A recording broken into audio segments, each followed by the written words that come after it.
No matter what you have done, I'm not angry. నువ్వు ఏమి చేసినను నేను కోపపడను. No matter what you have done, I don't hate you. నువ్వు ఏమి చేసినను నిన్ను ద్వేషించను. No matter what you have done, there is no desire for vengeance. నువ్వు ఏమి చేసినను ప్రతీకారము పగ తీర్చుకునే వాంఛలేదు. No matter what you have done, there will be no retaliation from my side. నువ్వు ఏమి చేసినను నీ నుంచి నేను ప్రతిఫలము కోరను. I don't hold you guilty. నిన్ను దోషిగా చూడను. I don't blame you. నిన్ను నిందించను. I do not hold a grudge. నిన్ను నీపై పగ తీర్చుకోను. I feel no self-pity for myself స్వయ జాలిని నేను కలిగి ఉండను. because of what you have done. నువ్వు చేసిన కార్యమును బట్టి I'd rather let you go and extend my love. నిన్ను విడిచిపెట్టి నా ప్రేమను నీకు చూపిస్తాను అని చెప్తుంది.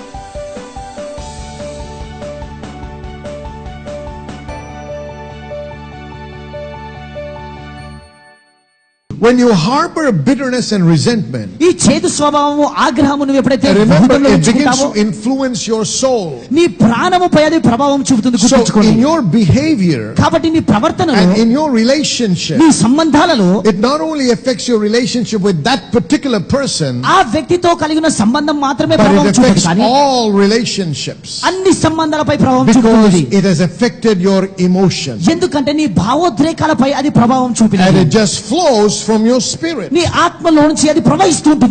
Bitterness and unforgiveness చేదు స్వభావము ఆగ్రహము is what is dividing and destroying lives. క్షమించలేని గుణం అనేది జీవితాలను నాశనం It's చేస్తుంది. destroying families, ఆ కుటుంబాలను విభజిస్తుంది. churches, సంఘాలను నాశనం and చేస్తుంది. communities. ఆ కమ్యూనిటీలను కూడా So much so ఎంతగా అంటే that today there are children who cannot forgive their parents. ఈ రోజు పిల్లలు ఉన్నారు, వారి యొక్క తల్లిదండ్రులను క్షమించలేకపోతున్నారు. A brother cannot forgive his brother. ఒక సహోదరుడు తన సహోదరుని A క్షమించలేకపోతున్నాడు. mother cannot forgive her son. ఒక తల్లి తన కుమారుని క్షమించలేకపోతుంది. A daughter who cannot forgive her father. ఒక కుమార్తె తన తండ్రిని A క్షమించలేకపోతుంది. wife who cannot forgive her husband. ఒక భార్య తన భర్తను And క్షమించలేకపోతుంది. we can go on. The list is endless. ఇంకా కొనసాగించగలమండి. అది అంతులేని పట్టిక ఇది. Remember, I'm not just talking about misunderstandings గుర్తుంచుకోండి, మనస్పర్ధల గురించి నేను మాట్లాడట్లేదండి. or petty family issues. లేదా కుటుంబంలో జరిగే చిన్న చిన్న విషయాల గురించి I'm talking మాట్లాడట్లేదు. about deep hurts and horrible hurts. లోతైన గాయములు, కఠినమైన గాయముల గురించి మాట్లాడుతున్నాను. Deep scars.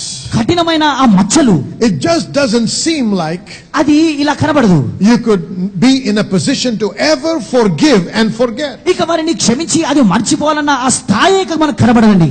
Sometimes the hurt is so deep. కొన్నిసార్లు ఆ గాయం ఎంత లోతుగా ఉంటుందంటే It can be years after that has happened అది జరిగిన కొన్ని సంవత్సరాలు గడిచిన that తర్వాత when you కూడా think about it, దాని గురించి ఆలోచిస్తే you start crying. ఏడుస్తావు.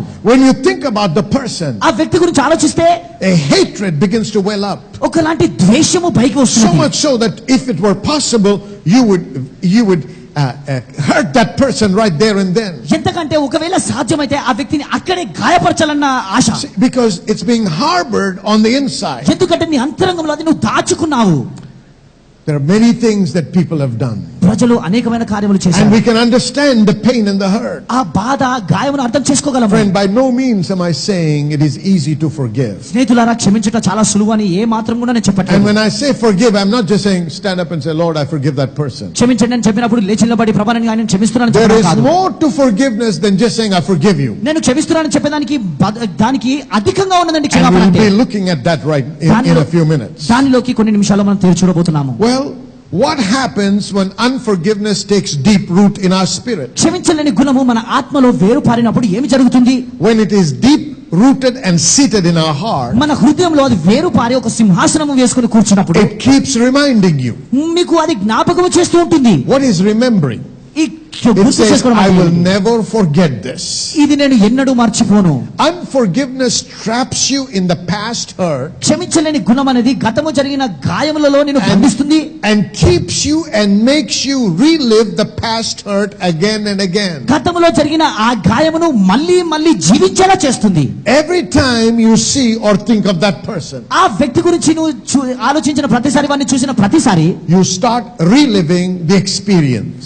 ఆ నువ్వు జరిగిన పొందుకున్న ఆ అనుభవాన్ని తిరిగి జీవిస్తూ ఉంటావు. So you're not able to forget it. కాబట్టి నువ్వు దానిని మర్చిపోలేకపోతున్నావు. Deep-rooted and deep-seated unforgiveness causes you not to be able to forget the experience with the pain associated with it. ఈ క్షమించలేని గుణం అనేది లోతుగా వేరుపారి ఆ సింహాసనం వేసి కూర్చున్నప్పుడు నీ హృదయంలో నువ్వు ఏ గాయమైతే అది అనుభవించావో అది మర్చిపోకుండా ఆ వ్యక్తిని క్షమించలేకుండా నిన్ను చేస్తుంది. Along with the pain. ఆ నొప్పిని కూడా మర్చిపోకుండా చేస్తుంది. All right. Number 2. రెండవది, it generates resentment. నీలో ఆగ్రహమును కలుగజేస్తుంది. Which says, I am going to be angry. నేను ఆగ్రహవంతుడిగా ఉంటాను. That means every time you think about that person, every time you think about that experience, anger rises up. అంటే ఆ వ్యక్తి గురించి ఆలోచించిన ప్రతిసారి ఆ కోపము, ఆ ఆగ్రహం పైకి వస్తున్నది. Unforgiveness traps you in resenting and in holding grudge against a person that offended you. క్షమించలేని గుణం అనేది నీకు వ్యతిరేకంగా వైరము, నీకు వ్యతిరేకంగా తప్పు చేసిన ఆ వ్యక్తి పట్ల ఆగ్రహము, కోపము, పగ తీర్చుకోవాలన్న ఆశను కలుగజేస్తూ ఉంటుంది. Thirdly, it generates revenge. నీలో ప్రతీకారమును, పగను తీసుకొని వస్తుంది. I am going to get even. నేను ప్రతిఫలము తీర్చుకుంటాను. Unforgiveness always ends up with you seeking revenge. క్షమించలేని గుణం అనేది ఎల్లప్పుడూ కూడా నీవు ప్రతీకారము తీర్చుకున్నట్టుతోనే ముగిస్తుంది. For all the hurt and pain that was caused to you. నీకు జరిగిన ఆ గాయము, ఆ యొక్క బాధ సమస్తమునకు. See, unforgiveness గమనించండి, క్షమించలేని గుణము can keep you awake at night. రాత్రి నీకు ఇవ్వలేదు. You're always planning on how to get even and take revenge. ఎల్లప్పుడూ ఎలా ప్రతిఫలము తీసుకోవాలి, ఎలా వానిపై పగ తీర్చుకోవాలని ఆలోచిస్తూ ఉంటావు. Remember, in the family of King David, గుర్తుంచుకోండి, రాజైన దావీదు జీవితంలో there was incest in the family. అక్కడ కుటుంబంలో వావి ఉండింది. One of the sons of the king, ఆ రాజు యొక్క కుమారుడు raped his cousin. తన యొక్క సహోదరిని రేప్ చేయడం జరిగింది, బలాత్కారం చేశాడు. And then తర్వాత she was Absalom's sister. ఆమె అబ్షలోము యొక్క సహోదరి. Absalom never said a word. అబ్షలోము ఒక్క మాట కూడా చెప్పలేదు. Absalom acted as if nothing happened. అబ్షలోము ఏమీ జరగలేదు అన్నట్టుగా He took చూస్తున్నాడు. his sister తన సహోదరిని తీసుకున్నాడు, and let her be with him. తనతో ఉంచుకున్నాడు ఆయన. But he never forgot the instant. కానీ ఆ సన్నివేశాన్ని ఎప్పుడు మర్చిపోలేదు. And days went by, months went by. దినములు గడిచిపోయాయి, నెలలు And గడిచిపోయాయి. it seemed like everything was forgotten. అంతా కూడా మర్చిపోయినట్టుగా But ఉండింది. with a man with who has unforgiveness deeply rooted, ఆ క్షమించలేని గుణం లోతుగా వేరుపడిన ఈ వ్యక్తి is always looking to take revenge. ఎల్లప్పుడు కూడా పగ ఎలా తీర్చుకోవాలనే It doesn't చూస్తున్నాడు. matter how long it has happened. అది ఎంత కాలమైనప్పటికీ He's always looking to get even. ఎల్లప్పుడు కూడా ప్రతిఫలం So తీర్చుకోవాలని when it చూస్తున్నాడు. seemed like everything was okay, అంతా కూడా బాగా ఉన్నది and అనిపిస్తుంది. he was even in talking terms with all the sons of the king, రాజు యొక్క కుమారులందరిలో కూడా మంచిగా మాట్లాడుతూ ఉన్నాడు. he organized a party ఒక విందును ఏర్పాటు and చేశాడు. took permission of the father to invite all the sons. తన కుమారులందరినీ కూడా ఆహ్వానించడానికి తండ్రి నుంచి అనుమతిని But తీసుకున్నాడు. the purpose was not to have a party, ఉద్దేశం ఒక విందు కలిగి ఉండడానికి but కాదండి. to kill this brother, కానీ ఈ సహోదరుని to kill చంపడానికి, this cousin ఈ సహోదరుని చంపడానికి, that raped his sister. తన సహోదరుని బలాత్కారం చేసిన And you వాడిని. see, he was wanting to get even. అర్థం చేసుకోగలుగుతున్నారా? ప్రతిఫలం తీర్చుకోవాలనుకుంటున్నాడు. The Bible tells us, Bible చెప్తుంది, forgive so that God may forgive you. దేవుడు మిమ్మల్ని క్షమించులాగున మీరు ఇతరులను క్షమించుడి. That's how the world behaves. లోకమల But ప్రవర్తిస్తుంది. as a child of God, కానీ దేవుని బిడ్డగా the bar has been set for us. మన కొరకు ఒక స్థాయి The standard నిర్ధారించబడింది. has been set by Jesus. యేసుక్రీస్తు వారు ఒక స్థాయిని నిర్ధారించారు మన That when కొరకు. he was being crucified, ఆయన సిలువ he said, వేయబడుతుండగా, Father, forgive them, for they know not what they do. తండ్రి వారు ఏమి చేయుచున్నారో వారికి తెలియదు కాబట్టి వారిని క్షమించుడి అంటున్నాడు. Amen. Say amen, somebody. Amen. In the past, while we were teaching on this, గతంలో దీని గురించి we బోధిస్తున్నాం. said that forgiveness is the most God-like act a person can do. ఒక మానవుడు చేయదగిన దేవుని రకమైన ఈ క్షమాపణ అనేది మానవుడు దేవుని రకమైన క్రియగా ఉన్నది. Forgiveness is a statement of undeserved and unearned love. ఈ అర్హత లేని, సంపాదించలేని ప్రేమ వ్యాఖ్యగా ఉన్నది క్షమాపణ That గుణం. says, ఇలా అంటున్నది అది, no matter what you have done, I'm not angry. నువ్వు ఏమి చేసినను నేను కోపపడను. No matter what you've done, I don't hate you. నువ్వు ఏమి చేసినను నిన్ను ద్వేషించను.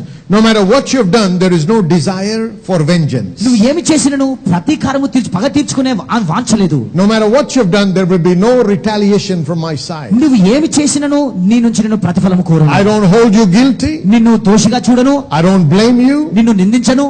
I do not hold a grudge. నిన్ను నీపై పగ తీర్చుకోను. I feel no self-pity for myself స్వయ జాలిని నేను కలిగి ఉండను.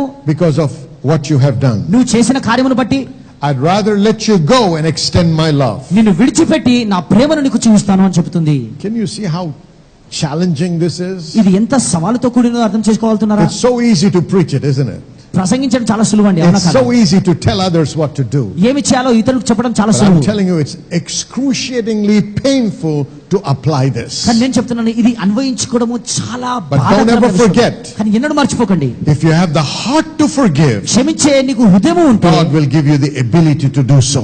అది అలా చేయడానికి దేవుడు నీకు In our సామర్థ్యం own ఇస్తాడు. strength, మన సొంత we బలంలో will never be able to do it. ఇది ఎన్నడూ మనం It చేయలేము. is impossible with the fallen nature to be able to do it. పతనమైన ఈ స్వభావంతో ఇది చేయడం But అసాధ్యము. God is our ability. కానీ దేవుడే మన సామర్థ్యం ఉన్నాడు. Jesus has set it the example. యేసుక్రీస్తు వారు మనకు మాదిరిగా ఉన్నాడు. Say amen, somebody. Amen. So this is not easy at all. ఇది సులువు కాదండి. The only way ఒకే ఒక మార్గము to deal with unforgiveness క్షమించలేని గుణంతో వ్యవహరించే ఒకే ఒక మార్గము is to forgive. క్షమించడమై ఉన్నది. How do I deal with unforgiveness? మరి క్షమించలేని గుణంతో ఎలా వ్యవహరించాలి? No other way but to forgive. ఇంకో మార్గం లేదండి క్షమించడం తప్ప. All right. How do you forgive someone who has caused so much pain? నీకు ఇంతగా బాధ కలిగించిన వ్యక్తిని ఎలా క్షమించగలవు?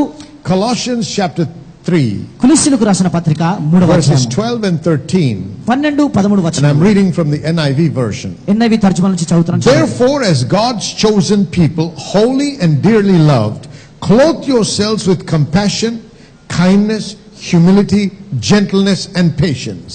12వ వచనము. కాగా దేవుని చేత ఏర్పరచబడిన వారును పరిశుద్ధులను ప్రియులనైన వారికి తగినట్లు మీరు జాలిగల మనస్సును దయాళుత్వమును వినయమును సాత్వికమును దీర్ఘశాంతమును ధరించుకొనుడి. Now watch this. He's saying, as God's chosen people. దేవుడు ఎన్నుకున్న ఏర్పరచుకున్న Are ప్రజలు. you God's chosen people? మీరు దేవుడు ఏర్పరచుకున్న ప్రజలా? I said, are you God's chosen people?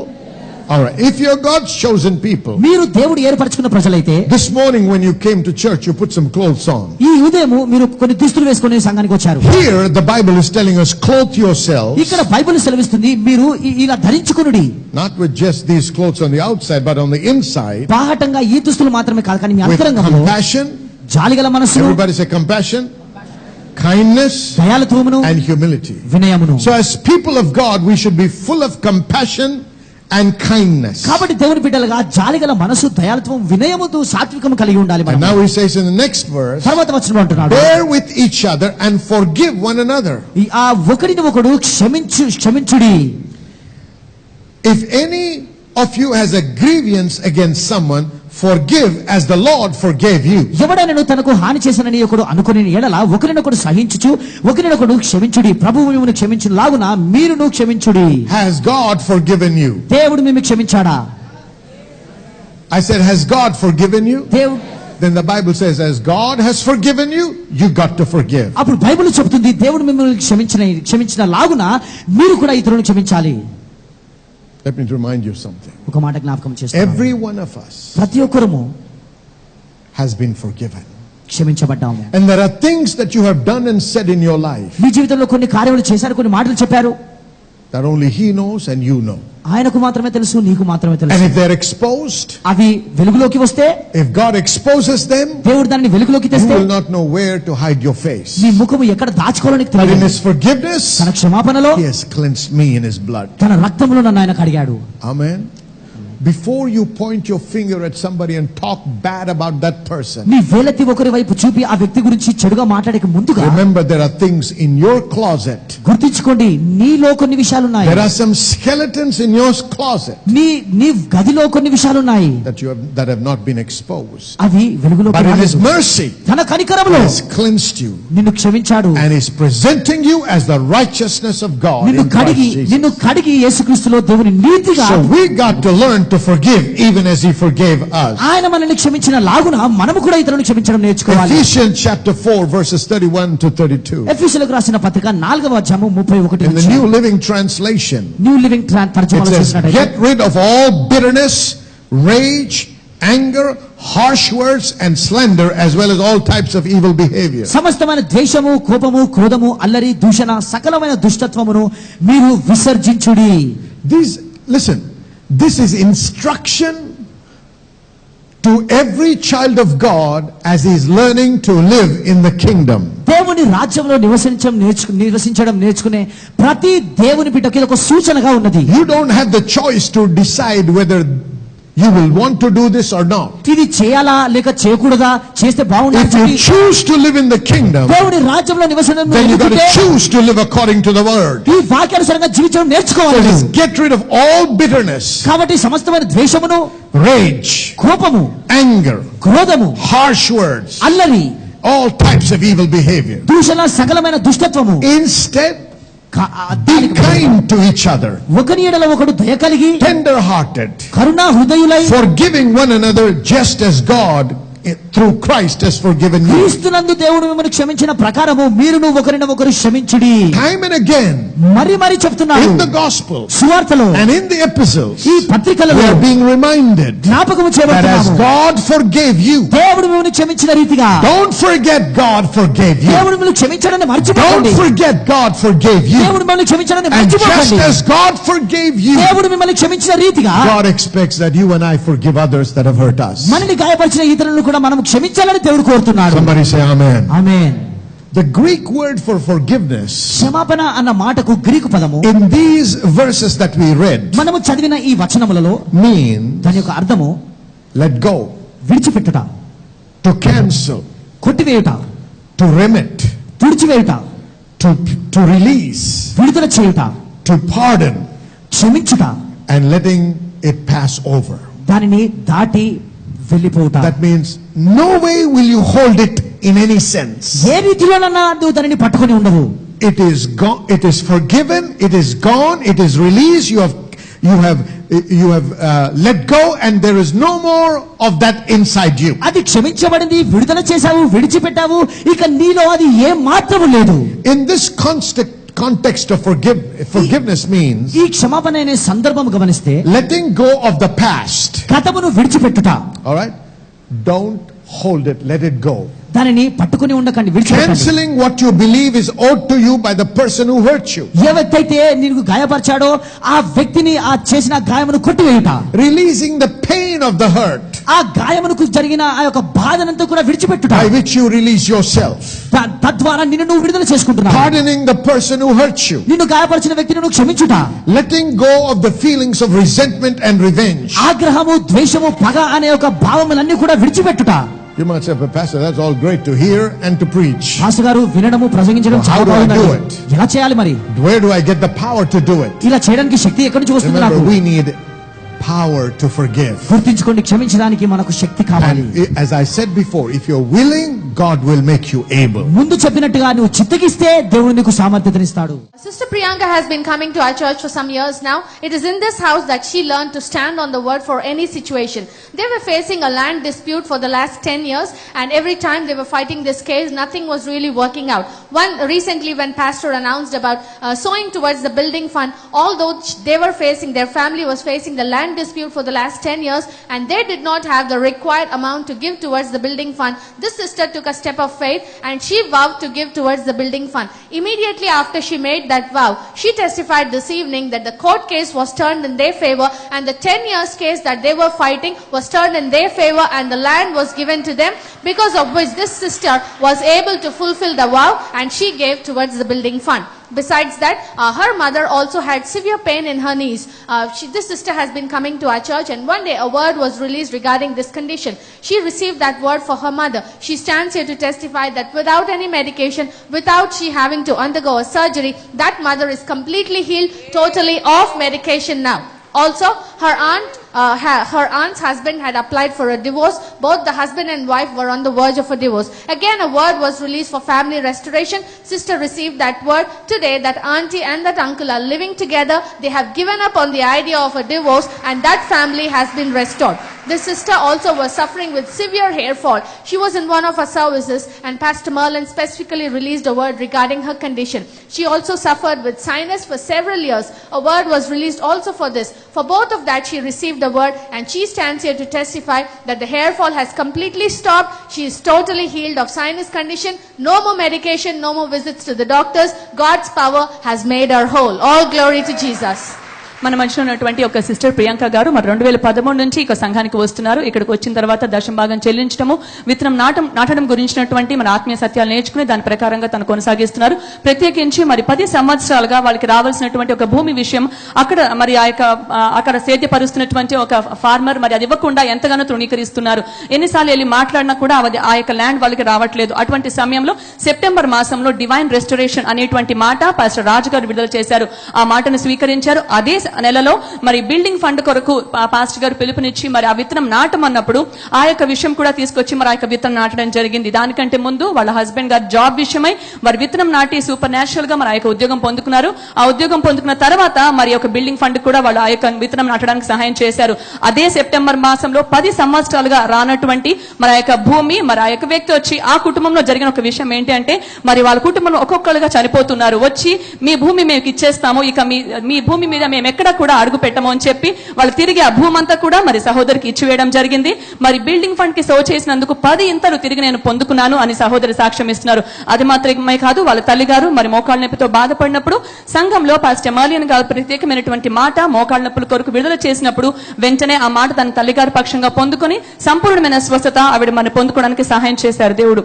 అది మాత్రమే కాకుండా వాళ్ళ పిన్ని గారు మరి వాళ్ళ వివాహ జీవితంలో మరి విడాకులు తీసుకుని విడిపోవాలనేటువంటి నిర్ణయానికి వచ్చినప్పుడు ఆ విషయం కూడా ఆ పరిస్థితి గురించి కూడా మరి పాస్టర్ మర్లిన్ గారు విడిపోవాలనుకుంటున్నటువంటి కుటుంబాలని తిరిగి దేవుడు సమకూరుస్తున్నారు అనే మాట విడుదల చేసినప్పుడు వెంటనే మరి సహోదర మాట స్వీకరించారు.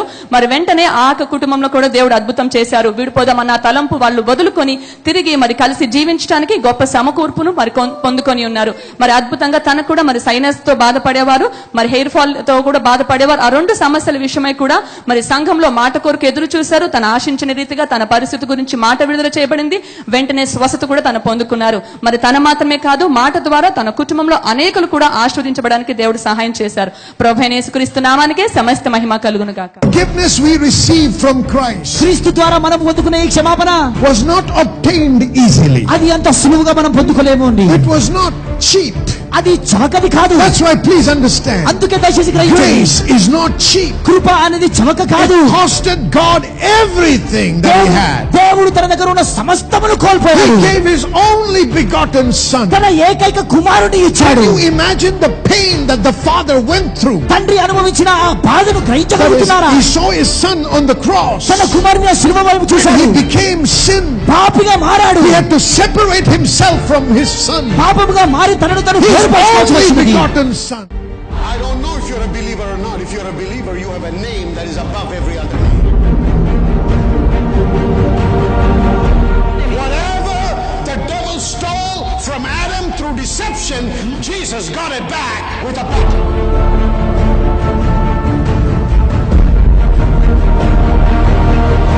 You don't have to say, God, take me, please take me, I can't handle this. That's the cry of a defeated person. I can't handle this anymore, God, please take me away. I'm a waste, Lord. I'm a burden to this man. I'm a burden to my family. I'm a burden. Hey, get up, wake up. If you're still alive, that means God thinks you're valuable and God needs you here. You better wake up and find out why you're still alive and do something for God's glory rather than sit in a corner and cry and say, take me, Lord. Don't be a friend of the devil. Be a child of God who lives in victory. Somebody shout amen.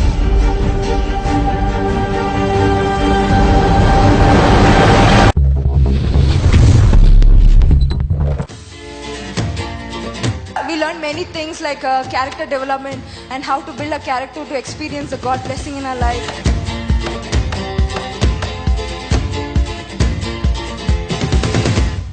Really blessed to be part of this Dominion International Bible College because friends, every class was a class full of revelation.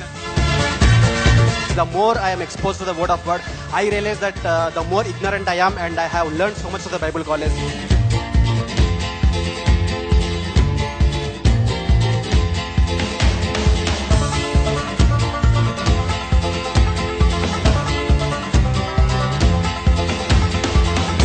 The Bible says, study the word to show yourself approved.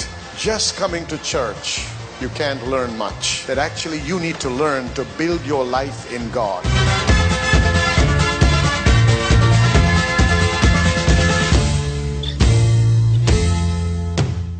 హల్లెలూయా, దేవునికి స్తోత్రం. మరి మీరందరూ కూడా మా యొక్క programme ద్వారా ఆశీర్వదించబడుతున్నారు నమ్ముతున్నాము. మరి ప్రత్యేకంగా ఈ దినమున మీరు వినినటువంటి వాక్యాన్ని బట్టి మీరు ఆత్మీయంగా బలపడ్డారని, ఆశీర్వదించబడ్డారని నమ్ముతూ దేవునికి మీతో పాటు మేము స్తుతులు చెల్లిస్తున్నాం. దేవునికి మహిమ కలుగును గాక. ఇదే కాకుండా మేము అనేక మంది సాక్ష్యాలు పంపుతూ మాకు తెలియపరుస్తున్న విషయాలు ఏంటంటే, అనేకులు కణుతుల నుంచి విడుదల పొందడము, స్వస్థత నొందడము, చర్మ వ్యాధుల నుంచి స్వస్థత నొందుతున్నారు. దీర్ఘకాలపు నొప్పుల నుంచి, మరి అది ఆర్థరైటిస్ అవ్వచ్చు, లేకపోతే థైరాయిడ్ అవ్వచ్చు, ఇటువంటి వాటి నుంచి కూడా వారు స్వస్థత పొందారని మాకు సాక్ష్యాలు పంపుతున్నారు. వారందరిని బట్టి దేవునికి స్తుతి చెల్లిస్తున్నాం. దేవుడు చేస్తున్న మహత్కార్యాలను బట్టి మరి దేవునికి ఘనత మహిమ కలుగును గాక. మరి ఈ దినమున ఈ ప్రోగ్రాం ముగించక ముందు మీలో ఇంకా అనేక మంది అస్వస్థతగా ఉన్నారని మాకు తెలుసు. మరి మీ కొరకు ప్రత్యేకించి ప్రార్థన చేయాలని నేను ఆశిస్తున్నాను. కాబట్టి ఈ క్షణం మీతో పాటు ఏకీభవించాలని ఆశిస్తున్నాను. కాబట్టి మీరు ఎక్కడ మీకు నొప్పి ఉన్నా, ఎక్కడ అనారోగ్యం ఉన్నా అక్కడ ఒక చేయి పెట్టుకోండి, ఇంకో చేయి ఆ టీవీ మీద ఉంచండి. మనం కలిసి ప్రార్థన చేద్దాము.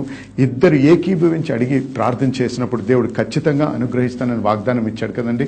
మరి ఆ వాగ్దానాన్ని బట్టి మరి ఆయన పొందిన గాయముల చేత మనం స్వస్థత నొందితిమి అన్నారు.